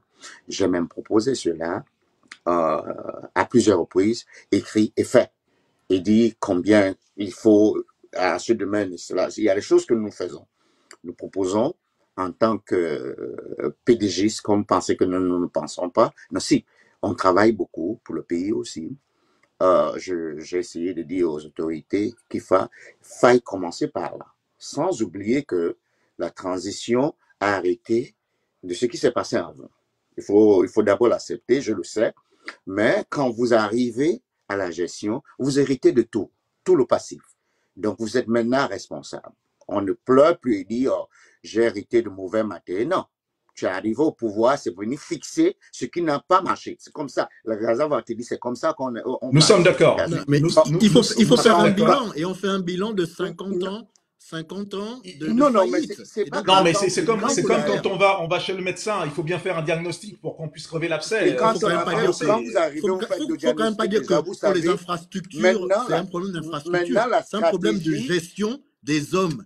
Et ça a été géré par des hommes. Alors moi je dirais un peu des deux. Je dirais un peu des deux. Un peu des deux, moi. Oui, mais gestion des hommes, gérer. Problème d'infrastructure pour acheminer l'électricité. On a un matériel qui est très vieillissant. C'est comme les gens qui mettaient le béton jusqu'au portail de chez eux, mais qui laissaient tout leur quartier vous avez parlé, je n'ai pas. Ricardo veut dire encore quelque chose. 50 ans de PDG, ils se sont tous j'essaie maintenant de vous dire ce que pense un PDG, parce que vous dites que nous pensons, nous sommes des bénis, oui, oui. Nous proposons des choses, nous faisons des choses pour le pays. Nous ne sommes pas là toujours en train de blâmer. Nous proposons aussi. En cette matière, j'ai dit, tout est question de stratégie. La transition, elle est là, elle est arrivée. Il y a certaines choses qui fonctionnent, d'autres qui montent des limites. Bon, quel est le rôle de la diaspora? Ce n'est pas de s'asseoir derrière les claviers, de taper et de faire les vidéos. C'est sa force de proposition. Je suis parmi les gens qui font des propositions, ouvertement. La Gaza me lit, je fais ouvertement. Je parlais à ce sujet depuis le départ. La première des choses que je sais que nous n'avons pas bien géré à notre époque, c'était là. L'eau et le courant. Tout ce qu'on devait faire, on devait se concentrer parce que nous tous qui parlent de business, tout c'est la vie même, c'est l'eau et l'électricité. Il faut commencer par là. Bon, les gens ont choisi de faire d'autres choses qui connaissent tout le petit bruit. Et aujourd'hui, le résultat, bon, ceci en est, on va payer plus pour fistoler et amener la centrale flottante qui va nous coûter c'est trop d'argent qui va freiner ce que nos présidents Oligui voulaient faire. Ce qui est sûr, et c'est ce qu'ils ne connaissent pas encore. Parlons de la liberté d'expression. Je vous ai dit, je suis un PDGiste et je prône toujours la liberté d'expression. J'ai été victime de ces choses-là. Quand tu parles, on t'agresse. Moi, je vous dis, étant PDGiste, Ali est encore au pouvoir, je le parle, je le dis tous les jours. Je vais défendre jusqu'à la dernière énergie ceux qui disent des choses. Si le petit ne nous faisait pas cette vidéo, Manu, toi et moi et l'autre, vous tous, on ne devait même pas être au courant que notre hôpital est dans le noir. Mais Soyons sérieux. En 2025, que nous, on vient s'expliquer, oui, le technicien n'avait pas piqué ici, il y avait des vidéos montées, ça c'est toute une honte. Vous comprenez? Il faut être sérieux. Ça ne date pas. La vidéo de ce jeune homme-là, du PDG, on n'a pas fait ça. On n'a pas fait ce genre de montage pour amener quelqu'un en prison. Il faut un bilan. Vous comprenez comment la Gaza, ils n'en ont jamais la fait. Justice a été rapide. Et il faut qu'ils arrêtent. Tout ce que nous demandons ici, que, bon, et je le encore, il faut qu'on tourne la page à donner des le excuses. plus rapidement possible. Le pays a été géré par le PDG pendant 50 ans. C'est la faillite. Alors, nous ne sommes pas dans une émission politique. On faisait un diagnostic, en fait, pour... Bien sûr, mais il faut tout de même être... Ce que je veux dire, c'est... Écoutez, il faut être réaliste. Ce jeune homme qui a été mis en prison en 2 jours, donc on a vu que la justice fonctionne. C'est extraordinaire, n'est-ce pas? Mais 2025, pour ce qui est de la SEG, c'est pas nouveau. Moi, je me suis rendu au pays, malheureusement dans des circonstances particulières, pour enterrer ma mère il y a quelques années. Bon, c'était un Gabon que je reconnaissais, c'était un pays que je ne reconnaissais pas. Le courant était coupé tout le temps, les baignoires étaient remplies d'eau, etc. Les quartiers on a quelques décrépitude, n'est-ce pas? C'est pas d'hier. C'est pas d'hier. On a des internautes. Donc, toutes les personnes qui ont construit leur belle villa à la Sablière avec leur power spécial pour eux parce qu'ils savent que la SEG ne fonctionne pas, n'est-ce pas? Donc, ils sont rassurés que eux, en cas de panne, n'est-ce pas, il y aura pas de problème. Bon, voilà. C'est des choix qu'ils ont faits. Aujourd'hui, alors, on a des compatriotes amène des solutions qui puissent aider le Gabon. Messieurs, n'est-ce pas? S'il vous plaît. Et donc, c'est ça. Le PDG n'a pas fait son bilan. On a des compatriotes qui interviennent. Et il faut qu'on avance. On a des compatriotes qui interviennent via messagerie. Là, je pense que c'est Monsieur Dongba qui nous dit qu'heureusement que la diaspora était là, donc derrière le clavier pour revendiquer justement contre les dérives de l'ancien système pour qu'on puisse avoir. Et donc il faut toujours la critique. Je pense que c'est le fond de sa pensée. Mais même au-delà de la critique, ce que Yannick dit, c'est sans cette diaspora engagée, n'est-ce pas, dont il a fait partie, dont certains ont fait partie, il n'y aurait pas eu ce changement que nous vivons aujourd'hui. Donc, les claviers, les vidéos, entre autres choses, ont été importantes. Croyez-moi Le que PDG a empêché des Gabonais de rentrer non, non, chez eux, n'est-ce pas? Par la non, non, censure, non, non, par non, les enfermements. non, non, non. Donc, C'est pas le Messieurs, PDG on va qui a pas empêché. faire C'est on quelques peut pas faire le personnes. bilan Non, de non, notre certaines PDG aujourd'hui. libérations. non, non, Maintenant, non, C'est pas l'objet de c'est l'émission pas nous le sommes dans une PDG, nouvelle c'est époque. quelques personnes du Il faut PDG. s'engager Non, de non, non. manière C'est différente. quelques On doit personnes s'engager de manière différente. qui sont invitées dans le Mais PDG. Je suis il quand ne même faut d'accord pas avec oublier ce que Ricardo. les gens ont fait Non, non, non, je suis pas d'accord. Je suis pas d'accord. Manuel, je suis quand même d'accord avec Ricardo quand il dit que c'est quelques personnes. Et je rajoute quand même, C'est parce quelques que personnes. faut quand même C'est pas le être PDG. objectif, que je rajoute quand même que le PDG a géré le pays pendant 56 ans.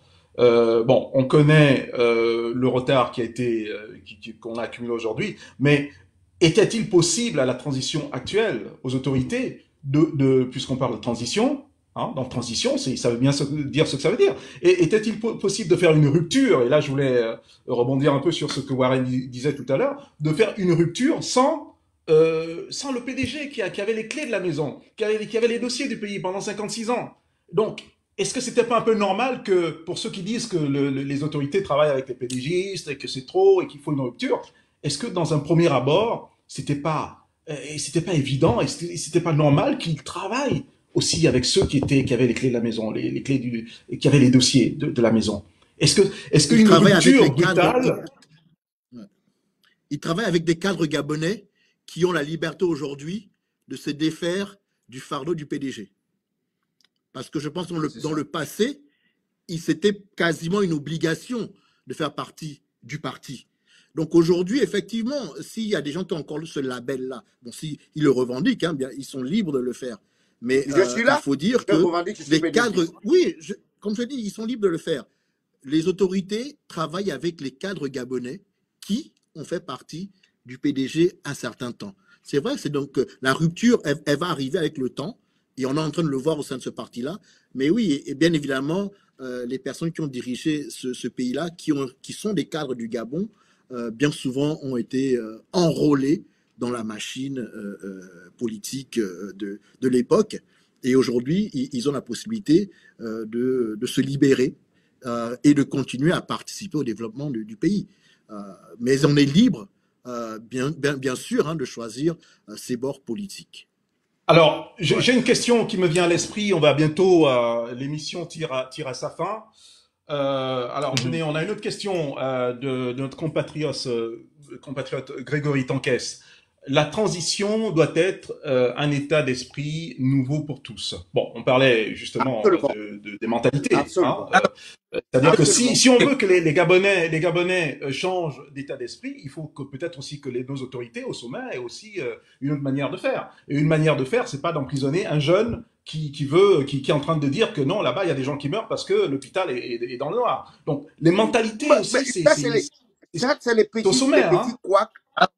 C'est quelque chose. De la transition. Alors, une transition ne peut pas être parfaite. Warren est en retard sur la parole. Warren? Alors, oui, moi j'ai envie d'ajouter quelque chose rapidement. C'est-à-dire que, certes, on dit que actuellement il y a beaucoup de choses qui se disent dans le sens là où on dit que la transition, pourquoi les mêmes gens et tout ce qui va avec. Alors, moi je veux quand même un peu, ça c'est un peu l'objet de ma réflexion personnelle. Moi, je me dis, il faut aussi qu'on essaie de relativiser peut-être un peu là. Vraiment, je jette ça sur la réflexion de tout le monde comme ça sur le plateau. C'est qu'il faut aussi peut-être qu'on se dise un peu que, il faut savoir une chose, c'est que pour que un coup de la libération réussisse, est-ce que il n'y a pas eu des compromis de part et d'autre? Parce que vous savez, aujourd'hui, on peut peut-être reprocher le fait que, mais pourquoi les mêmes gens, pourquoi, mais peut-être aussi que quelque part,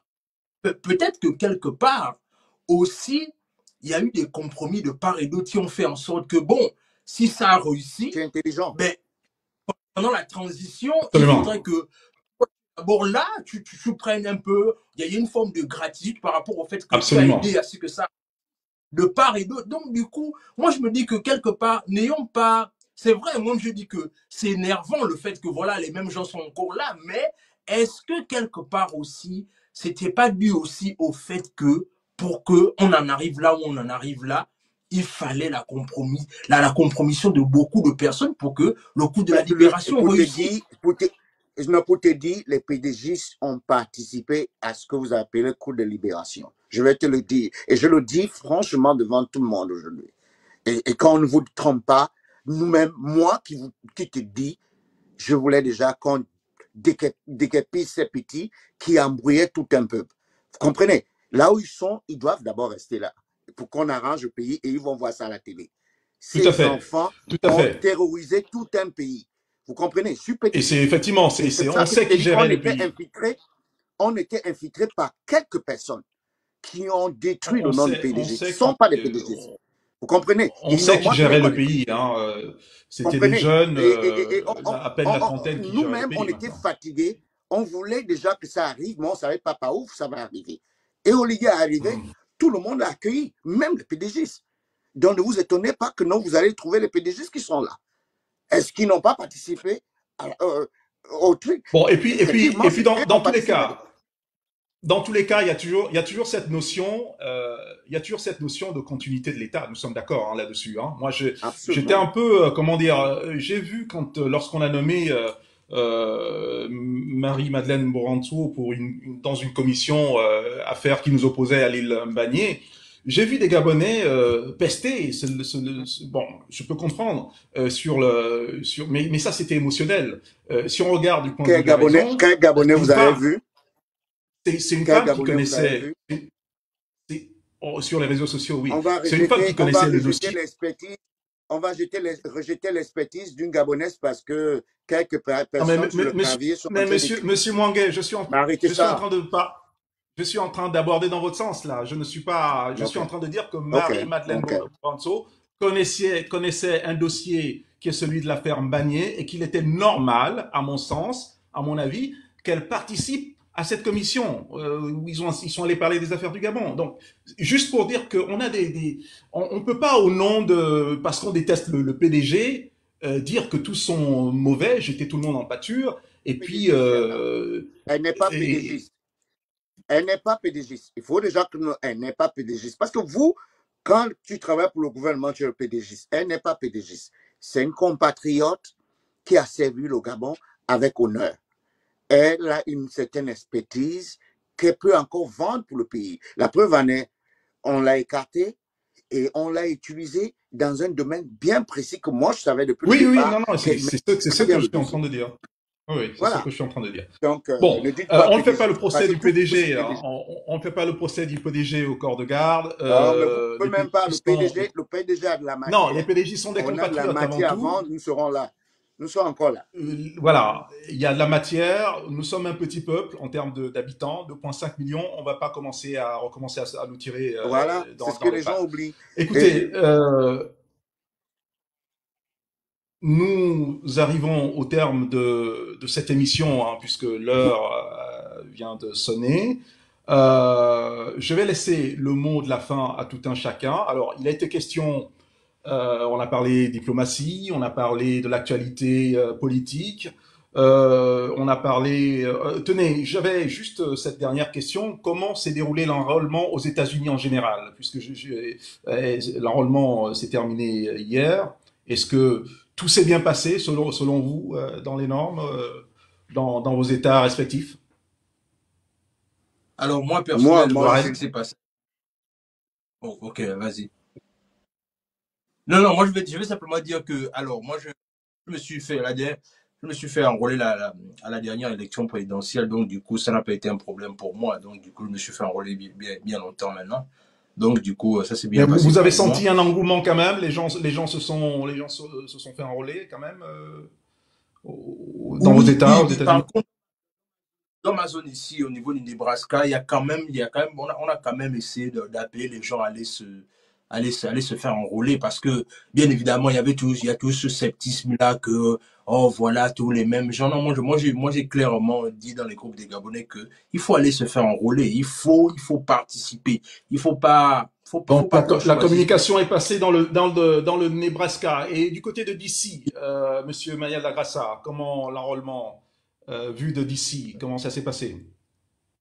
Alors, tout d'abord, je me suis rendu à DC, non pas pour m'enrôler, parce que j'étais déjà enrôlé à New York, mais pour changer donc mon lieu de vote pour Washington DC.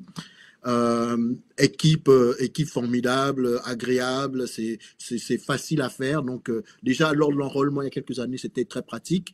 Mais donc, ça s'est très bien passé. Donc, ça a pris quelques petites minutes pour remplir un petit document. J'ai pu récupérer mon NIP, entre autres choses. Donc, et il y a eu l'extension de la date. Hein, donc, ça, c'était très important également d'étendre la date de Alors, Monsieur l'enrôlement. André Boissat, je crois, nous dit que les déclarations, c'est un message, les déclarations de Ricardo, notre éminent pédagogiste, ne doivent pas être prises à la légère. Donc, pour dire qu'il sait, il sait de quoi il parle dans tous les cas. Alors donc, mais justement, Ricardo, pour terminer sur cette partie de l'enrôlement au niveau de New York, ça.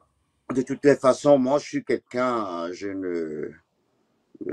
n'ai pas une langue de bois, je suis un pédagogiste qui est franc, mais je connais rien. Je suis déjà enrôlé moi-même. Le ministre de l'Intérieur, c'est un grand frère. Et je n'ai pas été contacté pour faire quelque chose à mon âge. Je pense déjà que j'ai beaucoup servi déjà. S'il y a de nouvelles personnes Mhm, qui peuvent faire mieux, moi, je n'ai pas été mhm. contacté, je n'ai pas été appelé pour essayer de... Voilà, donc j'ai décidé. Et ne euh, ramenez pas, ne ramenez pas tout à vous, Monsieur Manguet. Je veux dire au niveau Non, de non, la non, mais je communication vous en dis, vous général, me est-ce que posez vous une avez question, senti? je parle. Vous me posez une question, je dis, je connais pas, je sais pas, D'accord. je Ok. sais que j'ai été inscrit, je n'ai pas été contacté pour être celui-là qui amène les autres qui n'ont jamais voté d'aller s'enrôler. Et c'est simple. Pourquoi vous voulez D'accord. Non, pas que les gens moi, vous disent c'est juste un Ben, devoir moi non plus, patriotique. hein, voilà, donc Je- oui, mais j'ai comment est-ce juste que comme moi je n'ai marraine pas d'écho, je n'ai indiqué aux pas de Gabonais, En- personne, en- je ne allez connais Non, mais rien. voter. je pensais qu'en tant que doyen à New York, vous auriez Oui, peut-être des c'est ce que j'ai informations dit, ou disons, au niveau de la communication. à l'époque, avant qu'il n'arrive, il devait déjà m'appeler. Oh, mais Ricardo, tu es un doyen et tout, nous sommes là. Mais si on ne m'appelle pas, ça veut dire que non, il y a mieux que moi. Allez, bon, mais on est là. On va seulement, on vote, j'attends seulement la décision de mon parti, me dit ce qu'il faut faire et puis je vais faire. Le reste, je ne suis pas là-dedans. Je dis encore, Eman, c'est mon grand frère. À n'importe quel moment, s'il a besoin de moi, je suis à sa disposition. C'est ce que je voulais dire par là. Alors, D'accord, très on a bien. bien compris. On a bien compris, il n'y a pas de problème. On a bien compris. Euh, Écoutez, l'émission est terminée. Le temps était compté, hein, donc il était question de faire cette émission sur 45, 1 heure, 45 minutes, 1 heure de temps. En tout cas, merci à vous, donc les invités, Warren, Manuel, Ricardo, d'avoir accepté de venir débattre hein, de cette thématique sur le plateau d'AKTV au corps de garde. J'ai été content de nos échanges. J'espère que les auditeurs ont pris plaisir également à nous écouter. On a essayé d'être nous sommes au corps de garde, donc il n'était pas question de polémiquer. On a simplement voulu faire poser les choses, faire un diagnostic, et essayer de lancer quelques jalons comme ça, des esquisses, peut-être de propositions, puisque la diaspora doit désormais être force de proposition et pourquoi pas de réalisation. Vous qui êtes chef d'entreprise, pensez aussi à implémenter des choses et peut-être que vous l'avez déjà fait au niveau du Gabon. En tout cas, ça a été un plaisir de vous accueillir. J'espère vous recevoir au corps de garde une autre fois. Je remercie donc les auditeurs, les internautes et celles et ceux qui ont posé des questions. Merci à vous et je vous dis, vous vouliez dire quelque chose peut-être?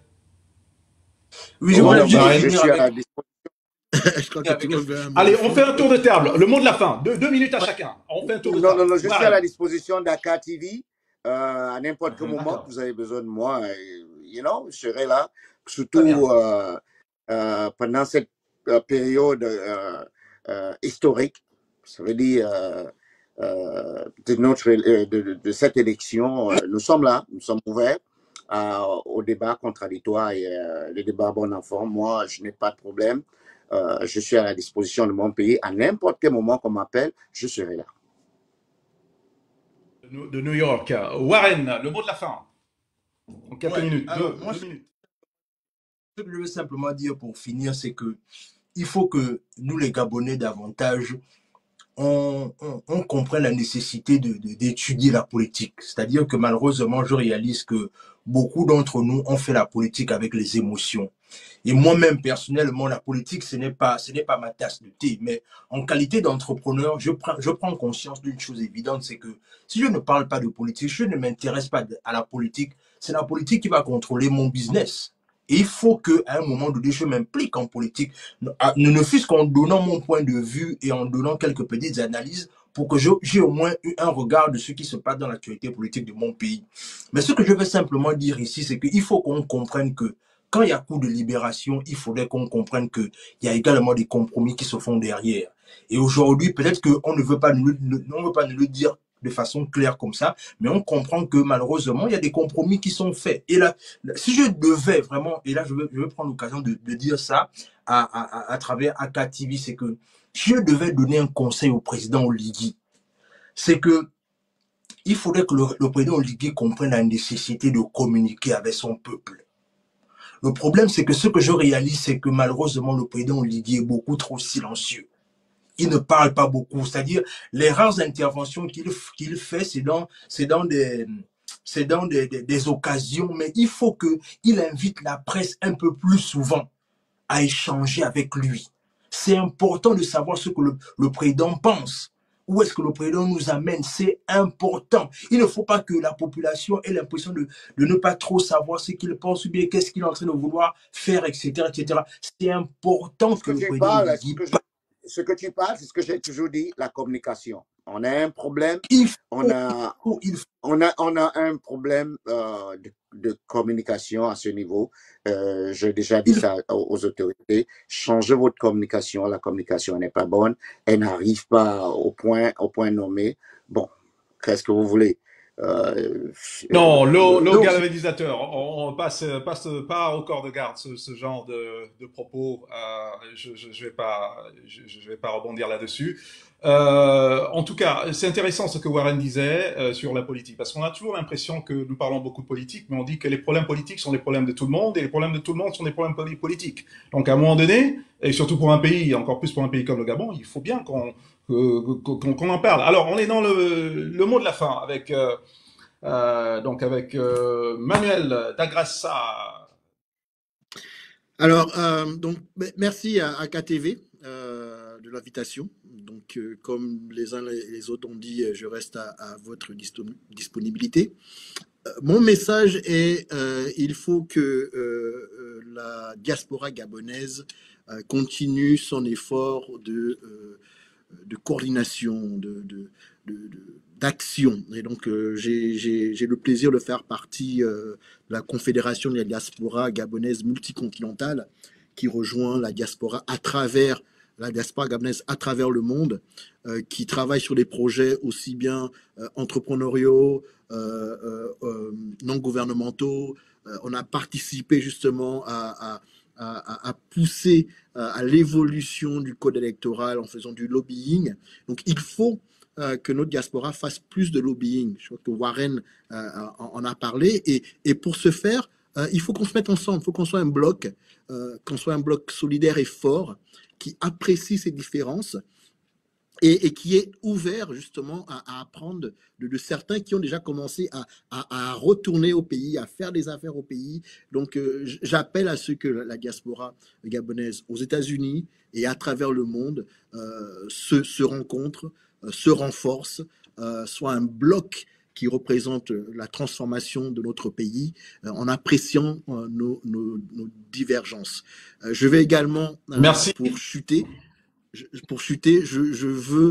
j'ai hâte de pouvoir également entendre plus venant de notre nouveau consul général, Alain-Serge Aubame, et d'être également un soutien à ce dernier et mieux comprendre les stratégies qui seront mises en place pour que notre communauté soit fortement représentée aussi bien ici qu'au Gabon. Merci. En tout cas, le message est lancé à Monsieur Alain-Serge Aubame, qui a entendu donc ce message. Unis, nous sommes plus forts, c'est surtout ce que j'ai retenu. Merci à vous d'avoir pris la peine donc de nous écouter. Merci à nos invités. Il ne reste plus qu'à vous souhaiter une très belle journée où que vous soyez, une bonne soirée, et puis je vous retrouve dans un prochain numéro. Ciao, portez-vous bien et à la prochaine. Ouais, Merci. merci.